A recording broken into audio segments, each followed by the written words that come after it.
Bismillahirrahmanirrahim. Assalamualaikum warahmatullahi wabarakatuh. Sahabat Superpedia yang dimuliakan Allah, semoga kita selalu dalam keadaan sehat walafiat. Amin. Alhamdulillah dan terima kasih kepada yang sudah like dan subscribe.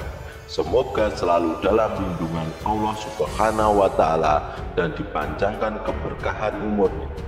Dalam video kali ini, kami akan mengisahkan perjalanan spiritual yang penuh keajaiban dari seorang ibu bernama Yani yang berasal dari desa di Jawa Barat. Ibu Yani memiliki impian besar untuk melaksanakan ibadah umroh di Tanah Suci bersama dengan rombongan yang dipimpin oleh seorang ustadz. Dia menghadapi berbagai ujian dalam perjalanan umroh ini. Namun, di balik segala kesulitan, tersembunyi kekuatan iman yang luar biasa. Mohon sahabat seiman semuanya untuk mendengar video ini sampai akhir, agar tidak terjadi kekeliruan dan salah. Nama-nama dalam video ini saya samarkan. Sahabat Superpedia, sebelum menyimak cerita ini, sempatkanlah menulis sholawat kepada baginda Nabi Shallallahu Alaihi Wasallam di kolom komentar sebagai tanda penghormatan kita kepada beliau. Allah Subhanahu wa Ta'ala berfirman dalam surat Al-Ahzab ayat 56, sesungguhnya Allah dan para malaikatnya bersolawat untuk Nabi. Wahai orang-orang yang beriman, bersolawatlah kamu untuk Nabi dan ucapkanlah salam dengan penuh penghormatan kepadanya. Di sebuah desa kecil di Jawa Barat, hiduplah seorang wanita yang sebut saja bernama Ibu Yani. Ia adalah seorang wanita parubaya dengan hati yang selalu terikat dengan Tanah Suci Mekah. Keinginan terbesar Ibu Yani adalah mengunjungi Tanah Suci untuk melaksanakan ibadah umrah. Dengan penuh semangat, ia bergabung dengan sebuah rombongan yang dipimpin oleh seorang ustadz dan pimpinan majelis taklim setempat. Perjalanan panjang pun dimulai. Rombongan berangkat dari desa di Jawa Barat menuju Bandara Soekarno-Hatta dengan penuh rasa haru dan doa dari keluarga yang mengantarkannya. Setibanya di Jeddah, rombongan disambut dengan cuaca panas khas Arab. Meskipun lelah, senyum di wajah para jamaah tidak memudar. Mereka semua sangat bersemangat untuk segera melaksanakan rangkaian ibadah di Mekah. Setelah melalui proses imigrasi yang cukup panjang, mereka akhirnya tiba di hotel setempat mereka akan menginap. Alhamdulillah, kita sudah sampai di penginapan. Silahkan semua beristirahat sejenak dan persiapkan diri untuk tawaf di Masjidil Haram nanti malam, kata ustadz yang memimpin rombongan tersebut. Ibu Yani mengangguk penuh semangat. Saya tidak sabar untuk segera melihat Ka'bah, ucapnya. Dengan mata berbinar, setelah beristirahat dan bersiap, rombongan menuju Masjidil Haram. Malam itu suasana masjid sangat ramai, dipenuhi jamaah dari berbagai penjuru dunia. Pada tahun 2015, Masjidil Haram sedang dalam proses pembangunan, sehingga ada beberapa penyesuaian dalam melaksanakan ibadah, terutama bagi jamaah yang menggunakan kursi roda seperti Ibu Yani. Tawaf dilakukan di lantai 2. Jamaah yang menggunakan kursi roda akan melakukan tawaf di lantai 2, kata seorang pemandu. Tim pemandu akan dibagi 2, sebagian memandu di bawah dan sebagian lagi di atas. Jadi jangan khawatir, kita akan tetap bersama-sama. Ibu Yani yang merasa menggunakan kursi roda karena kondisi fisiknya tidak memungkinkan untuk berjalan jauh, diarahkan oleh pemandu menuju lantai 2. Bu, kita ke lantai 2 ya, biar lebih nyaman untuk tawafnya, ujar salah satu pemandu dengan ramah. Baik, terima kasih. Saya bersyukur masih bisa melaksanakan tawaf meski dengan kursi roda. balas Ibu Yani dengan senyum penuh keikhlasan. Rombongan mulai melaksanakan tawaf. Ibu Yani merasakan ketenangan yang luar biasa. Ya Allah, terima kasih atas kesempatan ini, bisik Ibu Yani dalam hati sambil terus berdoa dalam setiap putaran tawafnya. Namun malam itu Ibu Yani merasa ada yang aneh. Di atas kursi rodanya ia hanya bisa menangis terseduh-seduh. Meskipun ia mencoba menahannya, air matanya tetap mengalir karena saking sedihnya.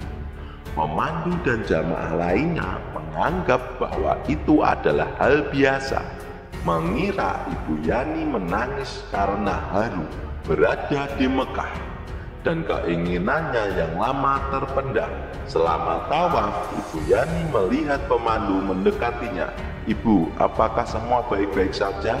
Ibu Yani mengangguk pelan sambil tersenyum tipis, berusaha menutupi perasaannya.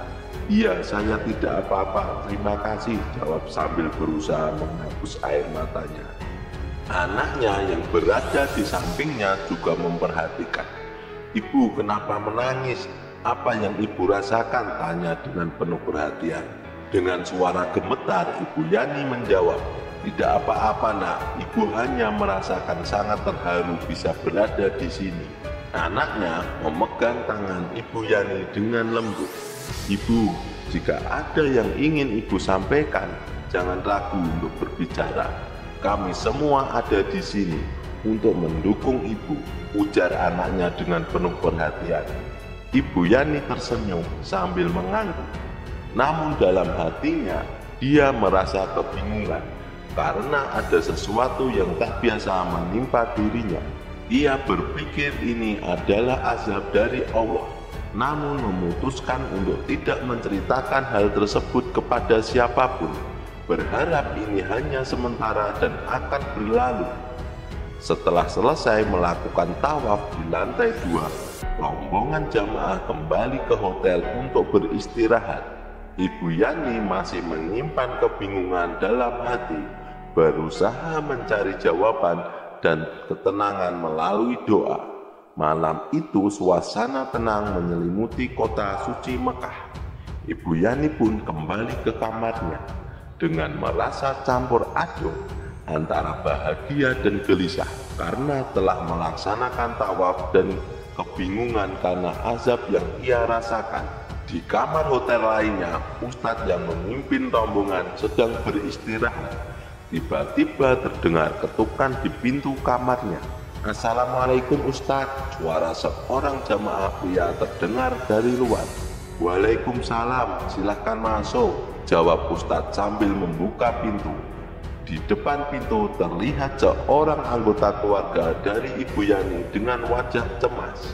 "Ustadz, maaf mengganggu istirahatnya." Ibu terus menangis di kamarnya. Beliau meminta Ustadz untuk datang ke sana. Ustadz segera bergegas menuju kamar Ibu Yani. Di dalam kamar suasana begitu tegang. Ibu Yani duduk di tepi tempat tidur. Wajahnya basah oleh air mata. Anggota keluarganya tampak bingung dan cemas melihat kondisi Ibu Yani. "Ibu, ada apa? Kenapa menangis?" kata Ustadz dengan lembut duduk di sampingnya. Dengan suara gemetar, Ibu Yani berkata, "Ustadz, saya sudah jauh-jauh datang dari desa di Jawa Barat ke sini, tapi saya tidak bisa melihat Ka'bah. Percuma saya ke sini, Ustadz."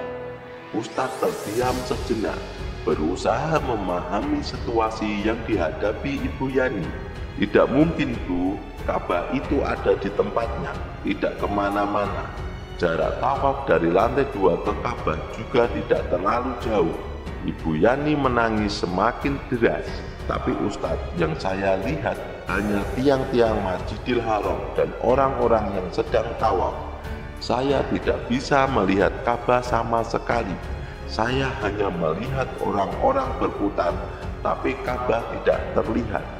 Mendengar hal itu, Ustadz mencoba menenangkan Ibu Yani. "Ibu, tenang dulu. Mungkin ada hikmah di balik semua ini. Mari kita berdoa dan memohon petunjuk kepada Allah Subhanahu wa Ta'ala. Insya Allah besok kita coba lagi tawaf dan berdoa agar ibu bisa melihat Ka'bah dengan jelas.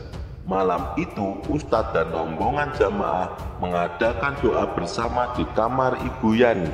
Mereka memohon kepada Allah Subhanahu wa Ta'ala agar memberikan keajaiban kepada Ibu Yani untuk bisa melihat Ka'bah. Setelah berdoa, Ustadz berkata, "Ibu istirahatlah dulu. Insya Allah besok kita akan mencoba lagi. Tetaplah bersabar dan yakin bahwa Allah Subhanahu wa Ta'ala memiliki rencana yang indah untuk kita semua." Ibu Yani mengangguk meskipun masih terlihat sedih. "Terima kasih Ustadz, saya akan mencoba bersabar dan berdoa lebih banyak." Malam itu meski penuh dengan ujian, Ibu Yani merasa sedikit lebih tenang setelah mendapatkan dukungan dan doa dari Ustadz dan anggota rombongannya. Dia berharap dan berdoa agar esok harinya akan membawa keajaiban yang diharapkannya. Keesokan harinya, suasana kembali cerah. Meskipun Ibu Yani masih merasa tegang dan cemas setelah pengalaman malam sebelumnya, Ustadz memutuskan untuk menemani Ibu Yani beserta anak dan menantunya untuk melakukan tawaf lagi. Mereka berangkat menuju Masjidil Haram. Di perjalanan menuju Masjidil Haram, Ustadz meminta Ibu Yani untuk terus beristighfar dan memohon ampunan kepada Allah Subhanahu wa Ta'ala. "Beristighfarlah Bu, minta ampun kepada Allah, dan ingatlah segala kesalahan yang pernah kita lakukan." Saat tiba di Masjidil Haram, suasana masih sama ramainya seperti sebelumnya. Mereka mulai melaksanakan tawaf, dan pada putaran pertama, Ibu Yani masih terdiam sambil sesekali menangis. Dalam hati Ibu Yani tidak juga melihat Ka'bah. "Teruslah beristighfar dengan tulus," ucap Ustadz sambil berjalan di samping Ibu Yani. "Coba Ibu ingat dosa-dosa yang sering Ibu lakukan, lalu memohonlah ampun kepada Allah Subhanahu wa Ta'ala." Ustadz melanjutkan, "Hanya dengan mengingat dosa kita bisa bertobat dengan sungguh-sungguh." Ketika mereka mencapai putaran ketiga, terjadilah keajaiban. Mata Ibu Yani tiba-tiba terbuka dengan jelas dan dia bisa melihat Ka'bah yang suci dengan sangat jelas. Hatinya terasa dipenuhi kebahagiaan dan air mata pun mengalir deras. "Ibu, apa yang terjadi?" tanya anak Ibu Yani. Kaget melihat ibunya menangis dengan penuh haru kebahagiaan. "Ibu bisa melihat Ka'bah," jawab Ibu Yani sambil tersenyum di antara isak tangisnya. Mereka berhenti sejenak untuk membiarkan Ibu Yani menenangkan diri dan menikmati momen indahnya. Ustadz dan keluarga Ibu Yani juga ikut tersentuh melihat keajaiban ini. Setelah beberapa saat, mereka melanjutkan tawaf dari putaran ketiga hingga ketujuh.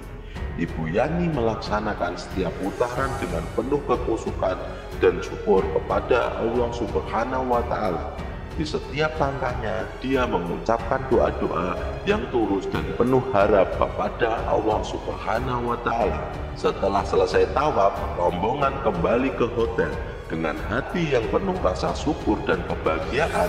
"Alhamdulillah, terima kasih ya Allah atas keajaiban yang Engkau tunjukkan kepada kami hari ini," ujar Ustadz dalam doanya. Ibu Yani merasa begitu beruntung dan bersyukur telah mendapatkan kesempatan untuk melihat Ka'bah dengan jelas. Setelah kembali ke hotel, suasana hati Ibu Yani terasa lebih ringan setelah melaksanakan tawaf dengan penuh kekhusyukan. Di dalam kamar hotel, Ibu Yani duduk bersama Ustadz dan menceritakan lebih banyak tentang perasaannya. "Ustadz, sebenarnya ada hal yang membuat saya merasa bersalah," ucap Ibu Yani dengan suara lembut. Ustadz mendengarkan dengan penuh perhatian. "Apa yang membuat Ibu merasa bersalah, Bu?" tanyanya. Ibu Yani terdiam sejenak, lalu mulai menceritakan, "Saya ada masalah dengan tetangga saya di desa di Jawa Barat. Kami sempat bertengkar dan saya belum sempat meminta maaf padanya. Selain itu, ada hal lain yang membuat hati saya tidak tenang.